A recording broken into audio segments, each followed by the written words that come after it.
Albert Einstein ने कहा था, चिंता ज्ञान की शुरुआत है। और आज हम एक ऐसे ही विषय पर थोड़ी चिंता, थोड़ा ज्ञान दोनों बढ़ाने की कोशिश करेंगे जो हमारे गवर्नेंस और न्याय व्यवस्था से जुड़ा है। नमस्कार, आज हम बात कर रहे हैं केंद्र सरकार के एक नए प्रस्तावित कानून की, संविधान 130वां संशोधन विधेयक। ये हाँ, ये हाल ही में संसद में पेश हुआ है और ये संविधान के 3 महत्वपूर्ण अनुच्छेदों आर्टिकल 75 जो केंद्र की मंत्रिपरिषद से जुड़ा है, हाँ, आर्टिकल 164 जो राज्यों की मंत्रिपरिषद के बारे में है और आर्टिकल 239A जिसमें दिए के लिए खास प्रावधान है, इनमें बदलाव का प्रस्ताव करता है। और एक जरूरी बात यह भी है कि इसे फाइनल नहीं किया गया है। इसे जॉइंट पार्लियामेंट्री कमेटी यानी संयुक्त संसदीय समिति के पास भेजा गया है विचार विमर्श के लिए। बिल्कुल। अच्छा, अगर आसान भाषा में समझे तो ये बिल कहता क्या है? मोटा मोटा ये है कि अगर कोई मंत्री गिरफ्तार होता है किसी ऐसे कथित अपराध में जिसकी सजा 5 साल या उससे ज्यादा हो सकती है, और वो लगातार 30 दिन हिरासत में रह जाते हैं तो उन्हें पद से हटा दिया जाएगा। हाँ, केंद्र में प्रधानमंत्री की सलाह पर राष्ट्रपति हटाएंगे और राज्यों में मुख्यमंत्री की सलाह पर राज्यपाल। और ये सलाह 31वें दिन तक देनी होगी। अगर नहीं दी तो मंत्री जी की कुर्सी वैसी भी गई जी। और अगर खुद प्रधानमंत्री या मुख्यमंत्री ही इस सिचुएशन में आते हैं तो उन्हें या तो 31वें दिन तक इस्तीफा देना होगा या फिर वो अपने आप पद से हट जाएंगे। तो ये है मूल प्रस्ताव।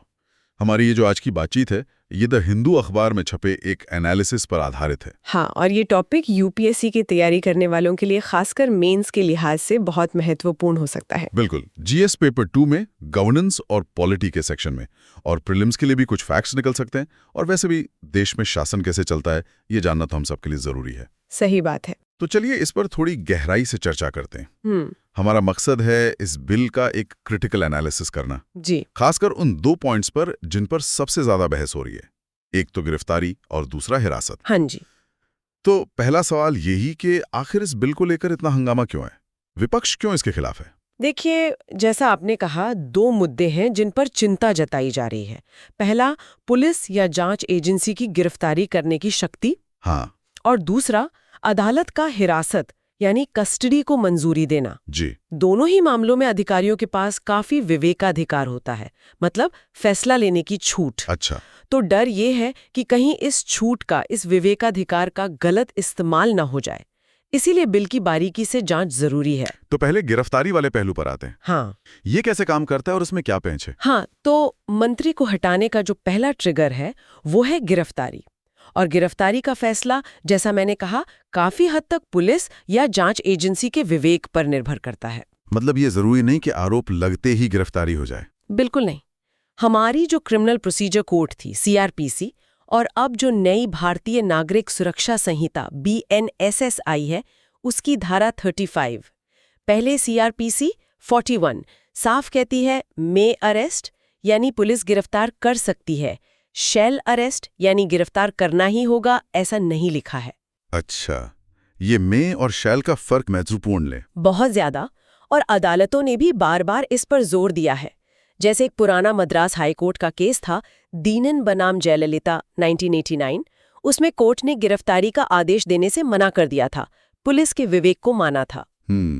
फिर सुप्रीम कोर्ट का एक लैंडमार्क जजमेंट है, जोगिंदर कुमार बनाम उत्तर प्रदेश राज्य 1994, उसमें कोर्ट ने कहा कि सिर्फ अधिकार होने से गिरफ्तारी नहीं की जा सकती, उसे जस्टिफाई करना होगा, क्योंकि गिरफ्तारी से व्यक्ति की इज्जत, मान सम्मान को बहुत ठेस पहुंचती है। हाँ, ये तो सही बात है। और इलाहाबाद हाईकोर्ट ने भी अमरावती बनाम उत्तर प्रदेश राज्य 2004 में कहा था कि सीआरपीसी में मे अरेस्ट शब्द सोच समझकर इस्तेमाल किया गया है, ये अनिवार्य नहीं है। और इसमें हाल में भी कुछ बदलाव हुए हैं शायद? जी, 2009 में सीआरपीसी की धारा 41 और 41A में संशोधन हुए थे, जिनमें गिरफ्तारी की प्रक्रिया को और रेगुलेट करने की कोशिश की गई। और फिर सत्येंद्र कुमार अंतिल बनाम सीबीआई 2022 केस में सुप्रीम कोर्ट ने फिर से इन नियमों का सख्ती से पालन करने पर जोर दिया। तो मतलब कानून और अदालतें दोनों ही मानते हैं कि गिरफ्तारी एक बहुत सीरियस मामला है और इसे हल्के में नहीं लिया जाना चाहिए। इसमें विवेक का इस्तेमाल जरूरी है। बिल्कुल। लेकिन यहीं पर वो सवाल फिर से आता है, जब इतना विवेक पुलिस के हाथ में है तो क्या इसका दुरुपयोग नहीं हो सकता, खासकर राजनीतिक मामलों में? देखिए, ये चिंता तो बिल्कुल वाजिब है। एक तरफ तो ये बात सही है कि अगर किसी मंत्री पर गंभीर क्रिमिनल चार्ज है तो उसका पद पर बने रहना ठीक नहीं है, ये संवैधानिक नैतिकता के खिलाफ है। हाँ, वो तो है। लेकिन दूसरी तरफ ये भी एक हकीकत है, या कहें कि आरोप लगते रहे हैं कि भारत में पुलिस कई बार राजनीतिक दबाव में काम करती है। ये बात तो सुनने में आती है। और ये कोई नई बात नहीं है।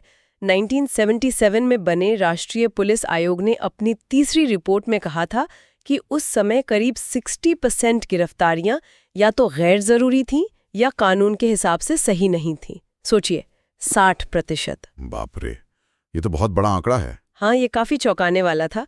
और हाल के सालों में भी सुप्रीम कोर्ट ने अरनेश कुमार बनाम बिहार राज्य 2014 केस में गिरफ्तारी के लिए जो गाइडलाइंस दी थी, जैसे कि गिरफ्तारी क्यों जरूरी है, इसके कारण लिखित में दर्ज करने होंगे, खासकर 7 साल से कम सजा वाले मामलों में। हाँ, सुना है इसके बारे में। तो कई हाई कोर्ट्स ने बाद में ये पाया है कि पुलिस अक्सर इन निर्देशों का ठीक से पालन नहीं कर रही है। अच्छा। तो जब ऐसी स्थिति हो जहां पुलिस की निष्पक्षता पर सवाल उठते हों और राजनीतिक दबाव की आशंका हो, तो ये डर लगना स्वाभाविक है कि कहीं गिरफ्तारी को, जो इस नए बिल में मंत्री को हटाने की प्रक्रिया शुरू करती है, कहीं उसे विपक्षी पार्टियों के नेताओं को निशाना बनाने के लिए एक हथियार की तरह ना इस्तेमाल कर लिया जाए। ये एक गंभीर चिंता है।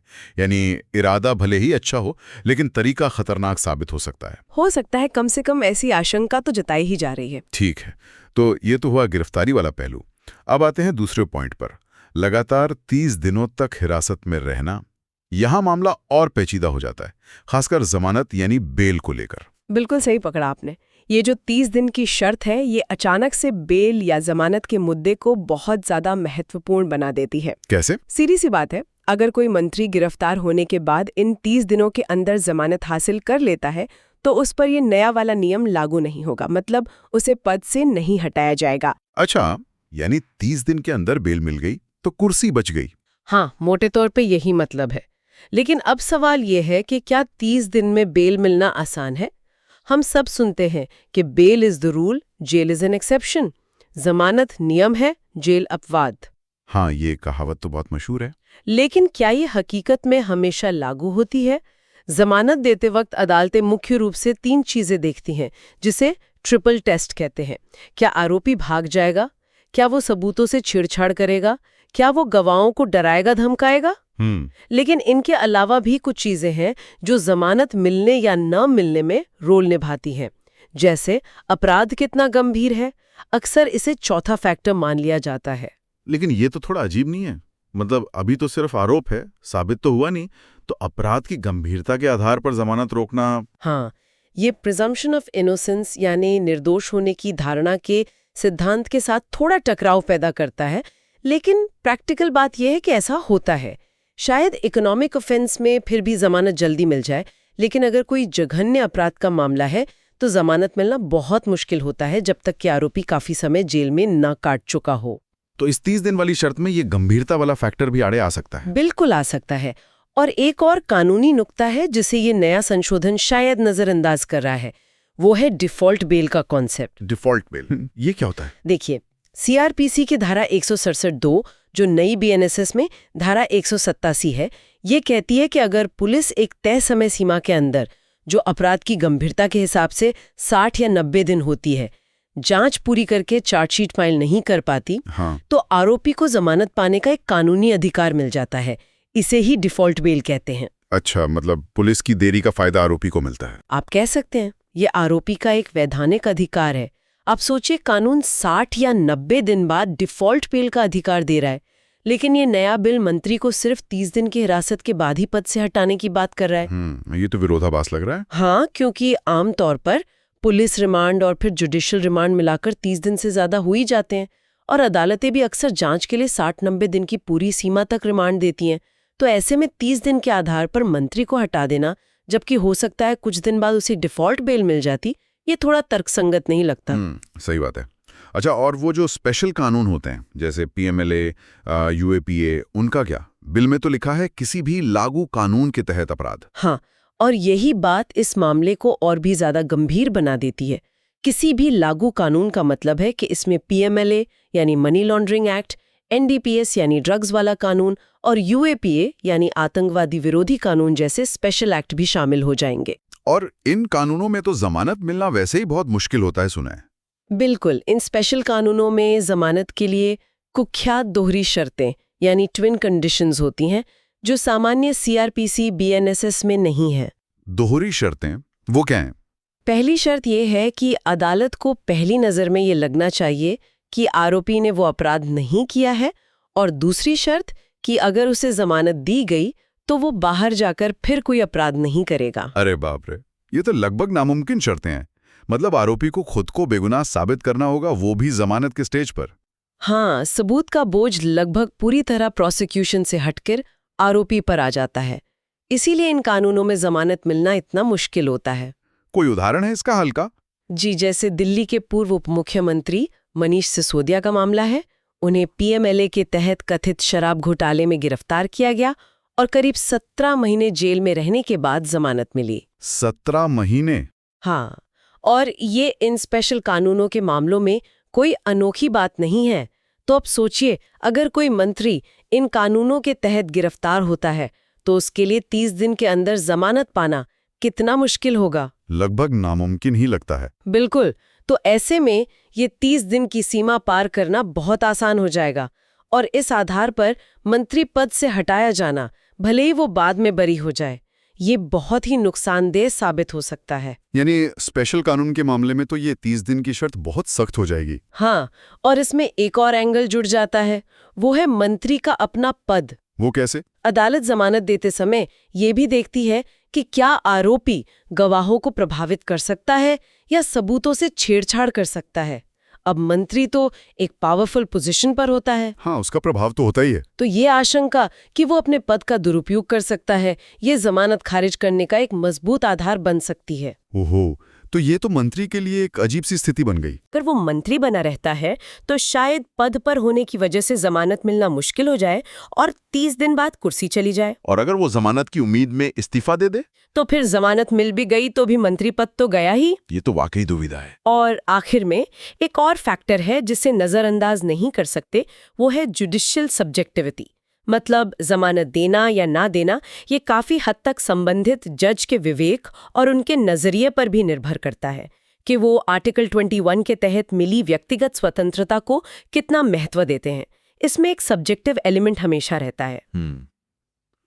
तो कुल मिलाकर इस जमानत वाला मामला भी काफी पेचीदा है और 30 दिन की शर्त इसे और जटिल बना रही है। जी बिल्कुल। और अगर हम इस पूरी चर्चा को समेटें तो क्या तस्वीर उभरती है? ऐसा लगता है कि बिल का इरादा शायद नेक हो, जवाबदेही लाने का, लेकिन ये जिन दो चीजों पर निर्भर करता है, गिरफ्तारी और जमानत, वो दोनों ही प्रक्रियाएं खुद बहुत कॉम्प्लेक्स हैं। उनमें विवेक का तत्व बहुत ज्यादा है। हाँ, और उनके गलत इस्तेमाल या फिर बाहरी फैक्टर से प्रभावित होने की गुंजाइश भी काफी है। बिल्कुल सही कहा आपने। यहाँ एक तरह का तनाव दिखता है। एक तरफ संवैधानिक नैतिकता बनाए रखने का लक्ष्य है कि भाई गंभीर आरोपों वाले मंत्री पद पर ना रहें। हाँ, लेकिन दूसरी तरफ इस लक्ष्य को पाने के लिए जो तरीके अपनाए जा रहे हैं, जैसे गिरफ्तारी की विवेकाधीन शक्ति या स्पेशल कानूनों में जमानत की मुश्किलें, उनके राजनीतिक हथियार बनने का खतरा है। इससे ऐसी सिचुएशन बन सकती है जहां किसी मंत्री का हटना या बने रहना उसकी असल गलती या बेगुनाही से ज्यादा कानूनी दांवपेच, प्रक्रियात्मक देरी या शायद राजनीतिक दबाव पर निर्भर करने लगे। ये वाकई सोचने वाली बात है। तो ये थी हमारी आज की चर्चा इस प्रस्तावित संविधान संशोधन विधेयक पर। यूपीएससी एस्पिरेंट्स के लिए ये गवर्नेंस, पॉलिटी और करंट लीगल इश्यूज के नजरिए से काफी अहम टॉपिक है। जी हाँ, और आम नागरिकों के लिए भी ये समझना जरूरी है कि हमारे कानून कैसे बनते हैं और उनका समाज पर क्या असर पड़ सकता है। बिल्कुल। अगर इस विषय पर आपके मन में कोई सवाल है या आप कुछ और जानना चाहते हैं तो नीचे कमेंट सेक्शन में हमें जरूर लिखें। हाँ, आपके सवालों का स्वागत है। और अगर आपको ये डिस्कशन पसंद आया तो इसे लाइक करें और आगे भी ऐसे ही इन डेप्थ एनालिसिस के लिए हमारे चैनल को सब्सक्राइब करना ना भूलें। और जाते जाते एक सवाल आपके सोचने के लिए छोड़ जाते हैं। मान लीजिए इस कानून के तहत किसी मंत्री को 30 दिन हिरासत में रहने के बाद पद से हटा दिया जाता है, लेकिन कुछ साल बाद अदालत उन्हें सारे आरोपों से बाइज्जत बरी कर देती है। तो क्या हमारी संवैधानिक व्यवस्था में कोई ऐसा तरीका होना चाहिए जिससे उनके खोए हुए पद, उनकी प्रतिष्ठा और उस दौरान हुए नुकसान की भरपाई हो सके? इस पर सोचिएगा जरूर। बहुत महत्वपूर्ण सवाल। इसी सवाल के साथ आज इजाजत लेते हैं। धन्यवाद। धन्यवाद।